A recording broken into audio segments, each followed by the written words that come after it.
Bueno, vamos a continuar entonces con la segunda parte de la mañana.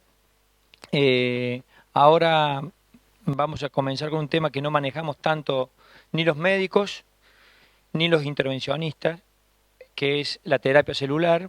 Y para esta charla especialmente está invitado el doctor de acá de la casa de la Universidad Maimónides, el doctor Gustavo Moviglia, quien es profesor titular de inmunología, histología de aquí de la cátedra de Maimónides, y además es nada más ni nada menos que el vicepresidente de la Sociedad Mundial de Terapia Celular, así que estamos bastante bien representados en nuestro país con alguien de tan distinguida trayectoria. Gustavo.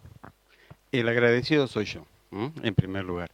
Doblemente agradecido por la invitación de Bernardi y por estar acá en compañía del doctor de la Fuente, que realmente es un pionero en esta área en el país. Así que para mí doblemente un honor por todo este tema. Yo, para que más o menos se entienda, yo trabajo en este tema.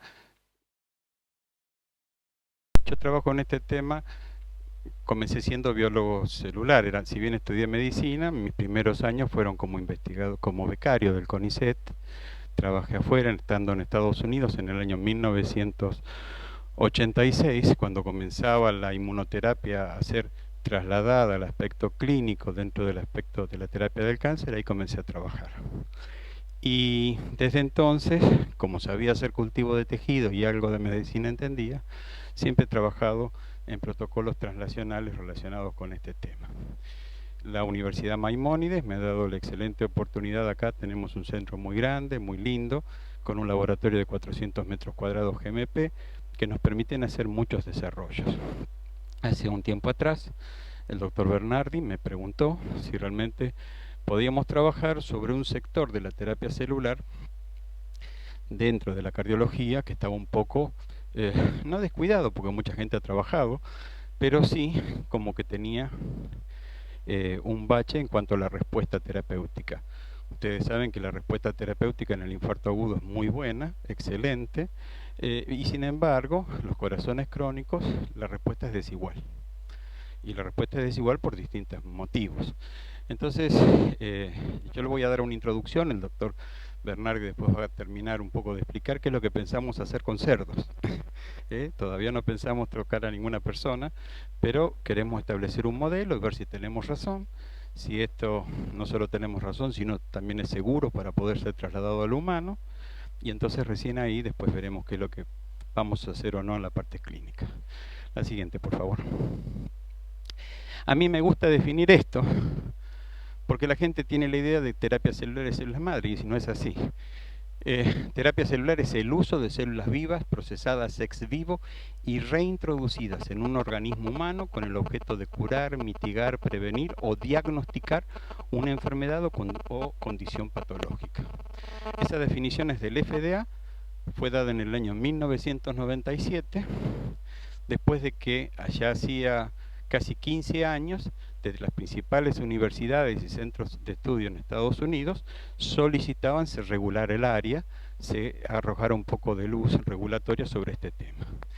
Y en este momento ellos estaban pensando en la inmunoterapia oncológica, básicamente, estaban pensando en el trasplante de condrocitos, incluso un año más tarde de haber salido después esta definición, el trasplante de condrocitos por Carticel, la empresa Genzyme, tuvo aprobación plena, y estaban pensando en todo lo que era el trasplante de médula ósea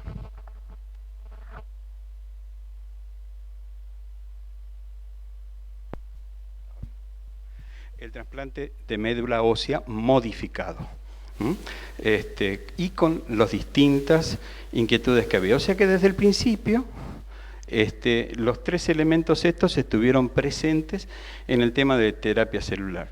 Esto progresó mucho más, todo lo que es terapia genética y demás. Es más, desde el principio, dentro de la terapia celular, se incluyó a lo que era terapia genética. ¿Por qué? Porque se consideraba que la modificación de células aisladas, genéticamente hablando, y reintroducidas al organismo, podía ser el mejor vehículo de tratar una enfermedad con fuerte carga genética En ese momento se pensaba en eso. La siguiente. Este es Donald Thomas. Es un poco el culpable dentro de nuestra era de quien comenzó todo eso. Donald Thomas aparece como un oncólogo que trata de buscar un antídoto para la excesiva cantidad de quimioterapia que se tenía que dar para matar un linfoma. Esto aparece 8 años más tarde, que De Vita publica en forma exitosa cómo se podían tratar con quimioterapia los linfomas. Este hombre aparece con su trasplante de médula ósea como un antídoto. Él lo que buscaba era un antídoto. ¿Por qué? Porque barriendo el linfoma se habían llevado por delante la médula ósea. Decían, ¿qué pasa? Si transfundimos sangre, podemos transfundir médula ósea, eso puede salvar. Pobres no sabían qué lío se metía, no sabía de histocompatibilidad, de reacción de injerto contra huésped.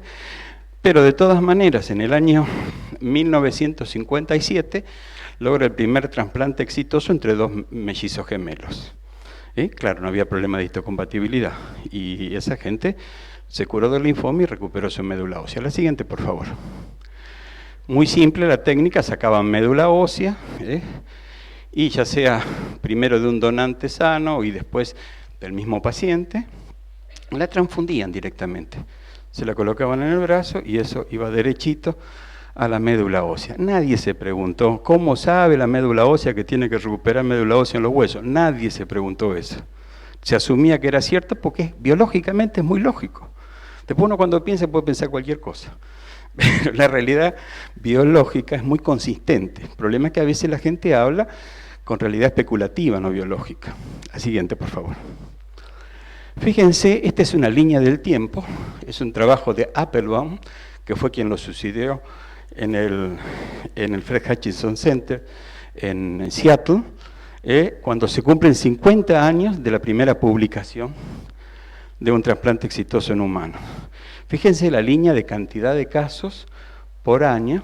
En el 80 comienza a ser práctica de uso corriente el alogénico y en el 85 el autólogo. Y fíjense, prácticamente en el 2006, 50.000 trasplantes por año. Cuando uno junta esta experiencia clínica, ve cosas que son raras. Y entre las cosas que son raras, había gente que tenía trastornos por la quimioterapia previa de corazón, le pusieron el trasplante y mejoró también el corazón. Entonces la duda era en ese momento, ¿qué está pasando? ¿Mejoró porque le sacamos el cáncer, porque le sacamos la quimioterapia o porque también el trasplante le hizo algo al corazón? ¿No es cierto? Esa fue la gran pregunta. Los suecos fueron los que tuvieron más suerte y se pusieron a trabajar con mucho. La siguiente. ¿Qué encontraron? En la biopsia de mujeres que habían recibido médula ósea de un trasplante de un donante histocompatible masculino, y que habían sobrevivido 10 años, y a los 10 años le hicieron la autopsia. Y encontraron esto, yo les muestro en el corazón, el cromosoma ahí, dentro de las fibras miocárdicas, ¿no es cierto? Y endoteliales, o sea, no solo el miocardioblasto. Después he pasado como otros 5 años discutiendo si estaba adentro, si estaba arriba, si se había fusionado. Lo que era importante era que ese corazón se había reparado porque habían venido células del único lugar que podían venir células masculinas en ese caso, que era de la médula ósea que le habían puesto. Como es bueno hacer siempre contrapruebas en medicina, la siguiente por favor, se buscaron corazones trasplantados en varones que habían recibido un corazón de mujer histocompatible. Ustedes vieron que cuando se pone un trasplante siempre hay rechazo, pues va bien y demás, y los pacientes en algún momento se mueren después de un trasplante, y se le hace la autopsia. Entonces se pusieron a contar en ese corazón femenino, dentro de un cuerpo masculino, qué porcentaje de células había con células que habían tratado de reparar los daños que se habían producido en esta lucha de ida y vuelta. Fíjense, casi un 30% de células en las zonas de lucha eran del paciente que venía. O sea, fue como evidente de que el proceso de reparación del corazón, de recuperación del tejido, era un proceso fisiológico, no era un invento de los médicos ni una aventura de algún médico desvariado que se levantó en la madrugada y pensó que esto podía andar, ¿no es cierto? La siguiente, por favor. ¿Ven estos experimentos hechos con ratones? Bueno, no se ve acá abajo, está la parte de la cita, en otra la veo. Mitosis, esta es una mitosis, distinto. La siguiente, probablemente lo vamos a ver mejor. Fíjense los cromosomas. tanto ahí como en las células musculares y en las células endoteliales que forman la vasculatura. O sea que podían ocupar las tres posiciones distintas. En otras más adelante vamos a ver que también forman células de Purkinje. Entonces, este es un trabajo famoso de Bodo Strauser, que seguramente siempre lo ven cada vez que hablan de este tema, ¿no es cierto? Es del 2003, es un review en Minerva, donde él hace un resumen de lo que había estado haciendo. Bodo Strauser es uno de los que pensó al principio, si esto lo logramos después de haber hecho quimioterapia, o después de haber hecho un trasplante y en medio de todos estos inmunosupresores, ¿qué pasa si por una vez le damos a los pacientes que han tenido lesión las células a ver si tenemos algún tipo de recuperación? Y ellos pensaron en la vía endovascular. Después hay que ver, eso se ha discutido bastante, cómo puede ser. Pero fíjense que por distintas vías en su review, él está diciendo ya sea por inyección directa, por vía endoarterial, por vía endovenosa, por vía del seno venoso coronario, o sea, por distintas vías se llega siempre al mismo lugar. La siguiente, por favor. Y esto es también en el mismo review, a los 3 años estos corazones habían mejorado en su PET. O sea que era no solamente era algo que era factible, esto no es una recuperación a pleno, muy lejos de serlo, pero esto es un trabajo clásico, ¿no es cierto? Sino que se mantenían los resultados, no era algo transitorio, algo que había pasado, simplemente había, el doctor tiene un caso que me estaba contando recién excelente de sus primeros tratados, ¿no es cierto? Pero le dejo después de que lo comente. La siguiente, por favor. ¿De dónde venían estas células que habitualmente trasplantes podían salir del corazón? Estos son vasos sanguíneos capilares vistos con microscopía scanning. Y esto que ven acá son los famosos pericitos. Esos pericitos, hoy en día sabemos, tienen una actividad muy cercana a ser células madres pluripotentes. Casi se considera una de las principales fuentes. Aparte de la médula ósea, también son importantes estas, también es importante el tejido adiposo. A la siguiente, por favor. Pero el corazón tiene, en esta grasa mediastinal arriba, cardiomiocitos. Fíjense, perfectamente catalogados, con distinta potencia. Este es un trabajo de biología celular básica, ¿no es cierto?, sobre el corazón. Fíjense cómo hay marcadores que hablan. O sea que el corazón es un órgano que habitualmente tiene una capacidad, obviamente en los humanos muy poco desarrollada, o muy impedida, de autorrecuperarse, de autorregenerarse, pero que evidentemente funciona en ciertas condiciones especiales. Y la terapia celular, ¿qué viene a ser? Viene a agregarse biológicamente a este tema, tratando de modificar. No trata de dictarle una nueva ley al corazón, sino que trata de amplificar las leyes preexistentes en la terapia, en la autorrecuperación cardíaca. La siguiente, por favor.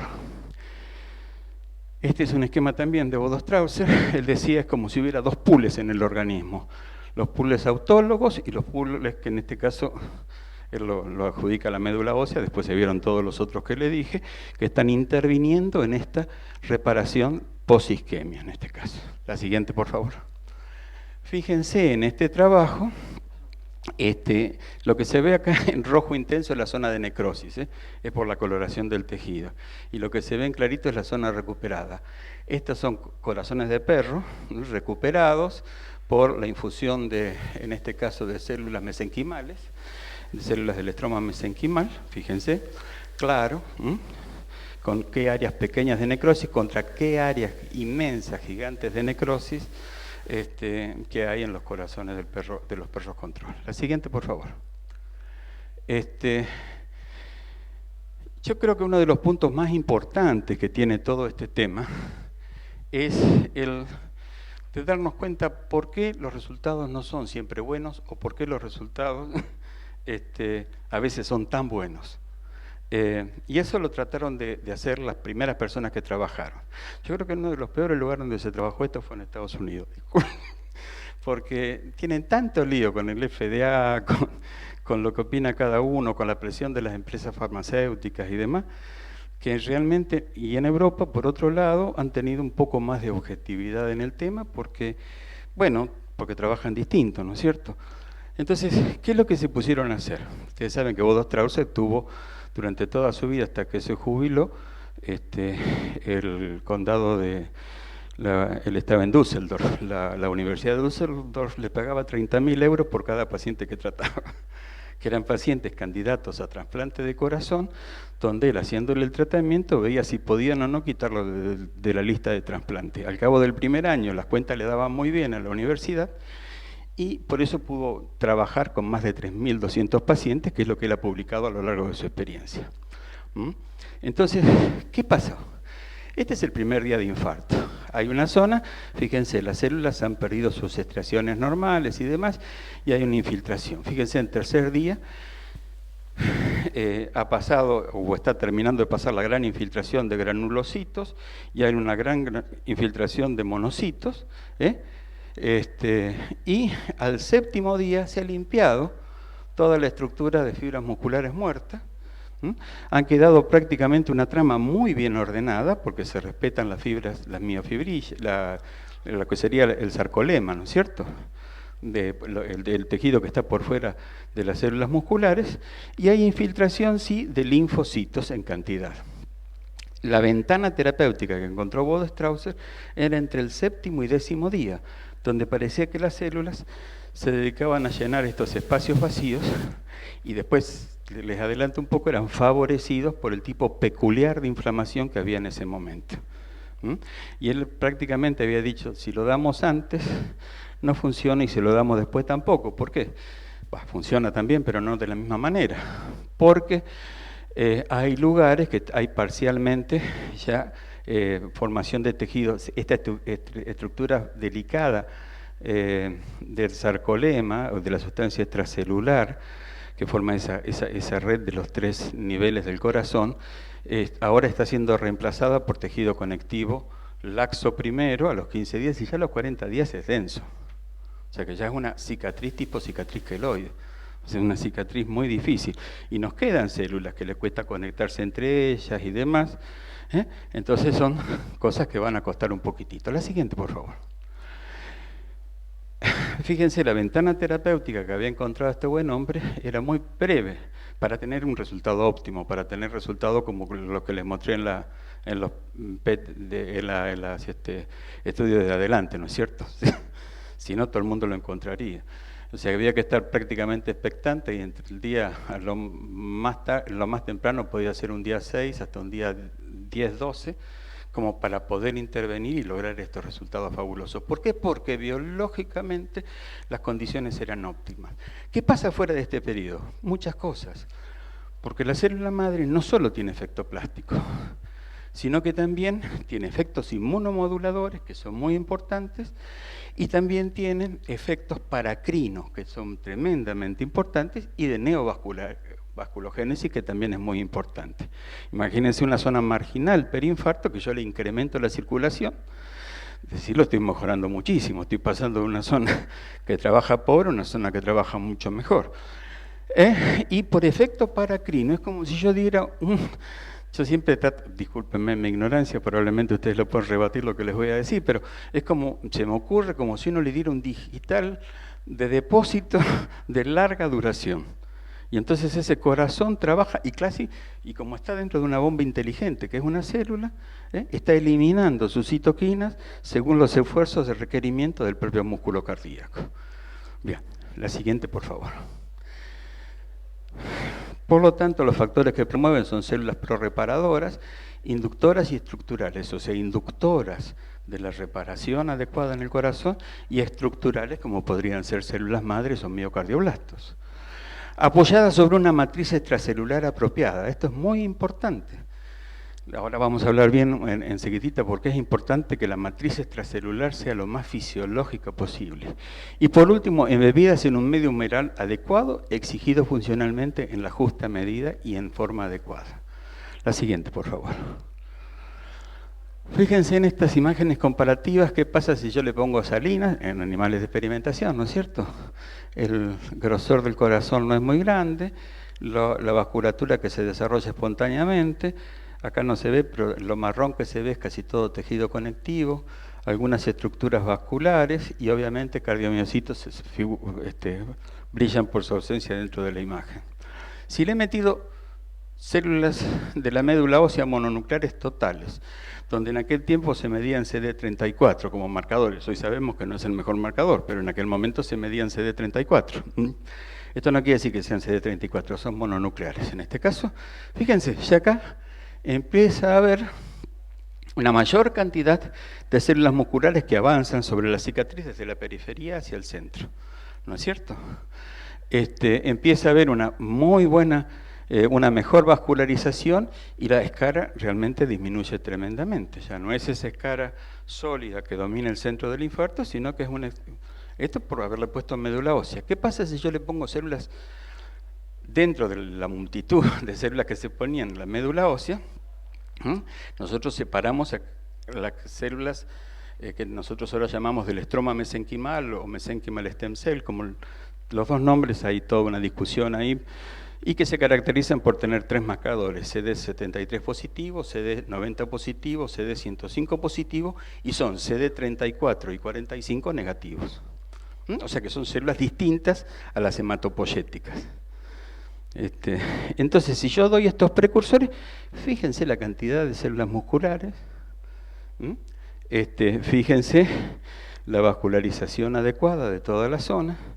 O sea, realmente tenemos una reparación mucho más fisiológica porque a igual cantidad de células, acá tengo prácticamente 1 en 10.000 células que me sirven, acá tengo prácticamente una concentración del 70-80%. Quiere decir que estoy dando con un mismo número de células muchas más células efectivas. La siguiente, por favor. Lo mismo, simplemente para ver la cantidad de infiltrado celular, como que siempre estamos en favor de colocar las mesenquimales. La siguiente, por favor. Y este es otro estudio bastante interesante, donde se compara qué es lo que pasa con dos tipos distintos de células. También son modelos experimentales, ¿no es cierto? Pero como acá los animalitos los podemos matar, asegurarnos que tengan el mismo infarto, hacer todo, por eso hacemos todas estas achurías, pobre. Y entonces si uno le da células de la médula ósea que están teñidas en verde, ven que se ponen en la zona del infarto, y si uno busca, son células que se cotiñen con actina, o sea que se han transformado en bandas de miocardioblastos. La siguiente, por favor.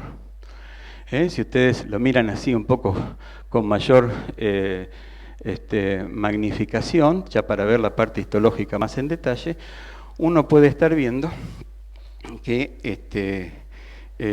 ven las células verdes, serían las células que yo puse de la médula ósea, ¿no es cierto? Fíjense cómo están coexpresadas estas células verdes, que después por la suma de colores también se ve como en amarillo, en distintas células de miocardio y también en las células de los capilares que están irrigando ese corazón. O sea que realmente hay una recuperación. La siguiente, por favor, pero fíjense lo que pasa si yo le pongo miocardioblastos o células progenitoras de estas que sacamos de la grasa. Fíjense la diferencia.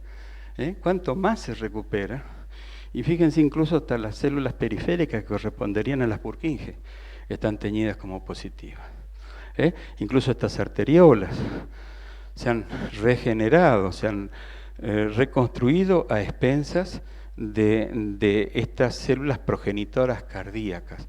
O sea que, si bien las mesenquimales son muy buenas, es mucho más bueno si tienen una orientación ya a diferenciarse en células miocárdicas, o de los distintos tipos de células. La siguiente, por favor. Esto es lo que recién les hablaba. Lo que estábamos hablando era de que las mesenquimales tienen este famoso efecto Jano. Es el Dios de las dos caras. No es que uno sea bueno y otro malo, los dos son buenos. Pues ya lo charlábamos el otro día con Víctor. ¿Qué pasa? ¿Se acuerdan del Dios Jano? Por eso se llama Janeiro, ¿no es cierto? Es el Dios que mirando el pasado proyectaba el futuro, por eso era el primer mes del año. Y entonces en este caso, ¿cuáles son estos dos efectos beneficiosos que tienen estas células? Por un lado, aporte de células para reparar el tejido, y por otro lado, secreción paracrina que promueve la reparación endógena e inmunomodula. Hace las dos cosas. Entonces, si no puede reparar porque no encuentra, por lo menos está generando estas otras dos funciones, y eso es lo que justifica tremendamente su uso actual en patología isquémica crónica. Y esto es algo totalmente aceptado. La siguiente, por favor. Esto es muy rápidamente, cómo sería el efecto plástico que se está metiendo en el lugar. Otros dicen que se fusionan y de la fusión se genera una célula poliploide que en algún momento tiene que dividirse y después vuelve a encontrar lugarcito donde no estaba. Cada año gana una u otra teoría de perdón, con que lo estén investigando. A nosotros, ¿qué nos interesa? Que aparecen más células donde corresponde, formando los órganos que adecuadamente queremos. La siguiente, por favor. Este sería una esquematización de lo que es el efecto paracrino. ¿Por qué es paracrino y no endocrino? Porque nosotros estábamos acostumbrados a estudiar el sistema endocrino. Una molécula segregada en la tiroides acá invade todo el cuerpo. Las moléculas con efecto paracrino solo tienen efecto en el entorno inmediato. Todas las citoquinas inflamatorias son prácticamente parte de una función paracrina. ¿Por qué? Porque si fueran sistémicas, como cuando metemos interleuquina 2 por vena, lo podemos meter en terapia intensiva al paciente. O sea, son muy enérgicas. De esta manera nosotros nos regulamos tener una secreción prácticamente en el área necesaria. Y por eso es tan importante, si uno pone una célula con secreción paracrina, ponerla en el lugar de la enfermedad. No pasarla y dejar a ver para dónde va. La siguiente, por favor. El factor que no se puede negar y que, fíjense, está perfectamente estudiado, es el de la neovascularización. Si algo uno puede decir de las células del estroma mesenquimal es que neovascularizan. ¿Y cuál es el sentido? ¿Qué es lo que los hace reproducirse? La baja tensión de oxígeno. Es más, en el laboratorio, el fin de semana pasado, hubo un problema con el anhídrido carbónico, estuvo 4 horas hasta que se cambió y se cayeron en el ritmo de la mitad de las células porque bajó la tensión de anhídrido carbónico. Se cambiaron los tubos, las células nos llevaron 3 días y han vuelto a recuperar su ritmo. Fíjense qué importancia que tiene el hecho de que haya una gran concentración de anhídrido carbónico en el lugar. Y eso que parecía algo negativo, es contrario, es una ventaja. En la zona del infarto, que no hay circulación, los vasos que van a las células que van a formar los vasos no necesitan, sino que crecen mejor cuando no hay oxígeno. O sea, que eso también es algo bien interesante. La siguiente, por favor. Fíjense lo que pasa con el desarrollo de la red capilar con distintas células. Acá las CD31 son células endoteliales puras. Forman estructuras. De todas, las que mejor forman son estas células que son mesenquimales. CD105 quiere decir que son mesenquimales puras. Es como que serían las más fisiológicas. La SHAM, ven, es un desastre cómo se forma eso. ¿Cómo está ahí? Y algo similar, la siguiente, por favor, pasa con la inducción de fibrosis. Fíjense cómo la inducción de fibrosis es menor en aquellas que han utilizado CD105, por el aspecto inmunomodulador que tienen precisamente. La siguiente, por favor. Porque cuando hablamos de fibrosis venimos a un ejemplo que es el de la matriz extracelular. Las células crecen sobre una matriz extracelular. Es una de las señales más importantes. Miren, fue un colega suyo de Harvard, el doctor Martin Dean, por los años 80, 79, 80, él quería cultivar células de Sertoli. Entonces, ¿qué hacía? Disociaba testículo y lo ponía a cultivar con un montón de hormonas adentro de una placa de Petri con plástico. Fíjense lo que pasaba. Se formaba un precioso epitelio plano simple. En aquel tiempo se empezaba a hablar de la influencia que tenía sobre qué tipo de molécula estaba adherida y entonces utilizaron una sustancia que era el matricel. Fíjense ya este símil de membrana extracelular, cómo genera todas estas capas. Y cuando se tomaron el trabajo de poner matriz extracelular de tubo seminífero, la misma célula, fíjense la altura que alcanza. Yo trabajé un tiempo largo en un aparato reproductor masculino y les puedo decir que no tienen ninguna diferencia de microscopía electrónica entre estas y las que están en un tubo seminífero. El núcleo largo, esos procesos arriba, las características de los nucleolos y demás, y simplemente por estar apoyado, siempre las tres tienen el mismo tipo de medio de cultivo, por estar apoyado en una matriz adecuada. La siguiente, por favor. Fíjense lo que pasa, las relaciones con el sarcolema. Son complicadas, no son fáciles. Y estas señales, yo por razón de tiempo emití algunas diapositivas y vi que había emitido justo esa que era importante, cómo esto produce señales epigenéticas que actuando sobre la célula mesenquimal activan determinados grupos de genes que son los que favorecen que se transforman en células progenitoras cardíacas. La siguiente, por favor. Fíjense, este es un estudio de anatomía comparada. La capacidad de regeneración cardíaca parece estar en relación inversa a nuestra posición en el momento evolutivo. Pero también lo que tiene es que estas desarrollan una gran actividad inflamatoria, por eso los zebrafish se usan para estudiar tanto estos fenómenos, tienen una capacidad inflamatoria natural y estos tienen una capacidad comparativamente a estos mínima en cuanto al tiempo y la actividad, mediante lo que duran ciertas fases. Entonces, si de alguna manera experimentalmente en estos animales nos tomamos el trabajo de remover macrófagos, que es el primer eslabón que abre la cadena para todo este proceso inmunológico, si nos tomamos ese trabajo, ¿qué es lo que está pasando? Se favorece la aparición de escara, como si fuera un corazón adulto de mamífero. Y sin embargo eso ocurre solo cuando inhibimos genéticamente que puedan aparecer macrófagos M1. La siguiente, por favor. Incluso han hecho en trabajos de circulation, o sea, muy bien tratados, como en el infarto es importante el rol que juegan los macrófagos, los distintos momentos que van apareciendo estos macrófagos y demás. La siguiente, por favor. Aparentemente, acá dice TH1 y acá dice TH2. Pero este es un esquema de Lisa. Y entonces lo que esta gente encuentra es que los linfocitos TH1, que son los que aparecen en ese día 7 a 10, ahí 5, 7, 10, 12, que están presentes, esos linfocitos, en realidad están inhibiendo, entre otras cosas, la acción de las células cebadas, las células mast cells.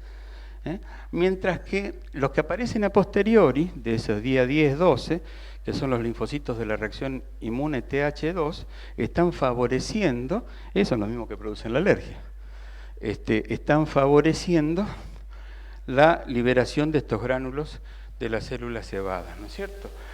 Ustedes saben que las células cebadas ya no es solo como cuando yo estudié hace 42 o 3 años atrás, que producían heparina, histamina y serotonina, ¿no? Ahora producen más de 110 sustancias distintas.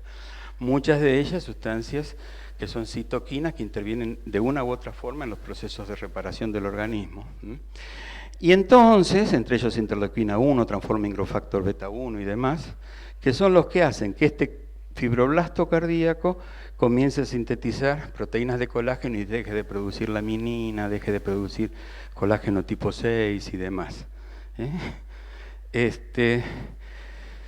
interesante la siguiente. Y fíjense, por ejemplo, cómo las citoquinas estas, interleuquina 1, interleuquina 6, TNF-alfa, cómo aumentan de forma distinta la influencia de la aparición de más fibrosis en el corazón. La siguiente. Y entonces este es un modelo distinto, el de la miocardiopatía viral. Fíjense, ustedes saben que la miocardiopatía viral está mediada por una respuesta para curarse de tipo TH1, que es la respuesta antiviral propia. Entonces, estas son biopsias más o menos normales donde hay un cierto grado de fibrosis, pero fíjense, si estos animales experimentales tienen deficiencia en la producción, en este caso de interleuquina 12 o de interferón gamma, las tremendas cicatrices que se producen. ¿Por qué? Porque le falta, después de la destrucción viral, la fase TH1 que favorecería de alguna manera la reparación normal local del órgano. ¿Queda más o menos en claro eso? La siguiente.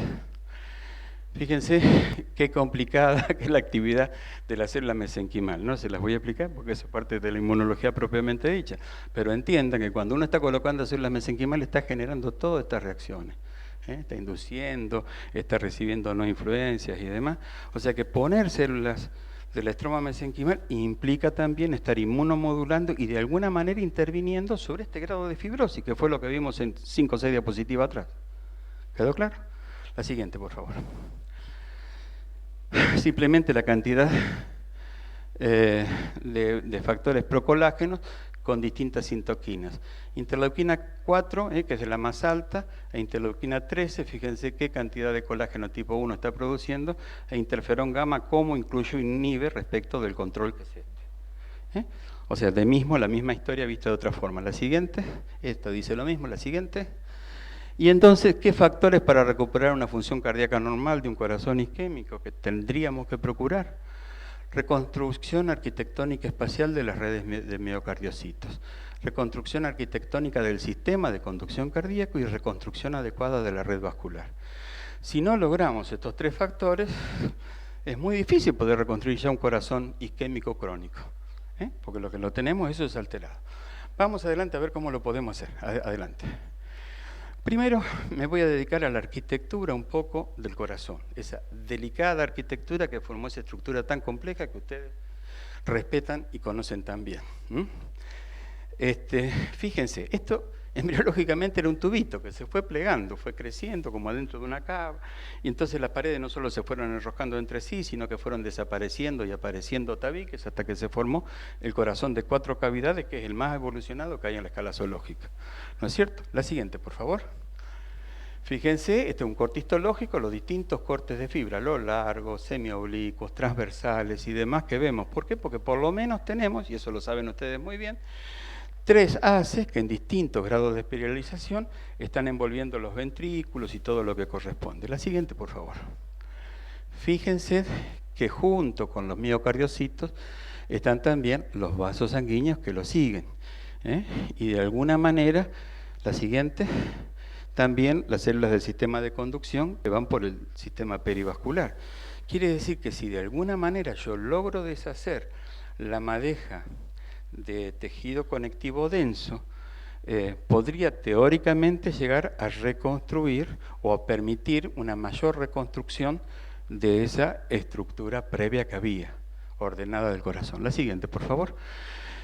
Les quiero mostrar las fibras de Purkinje, lo complicada que son, eso bueno, eso ustedes ya lo saben perfectamente. Lo siguiente, y fíjense en este corazón descelularizado, donde teóricamente se mantienen bastante bien la estructura esta que estamos hablando del exoesqueleto.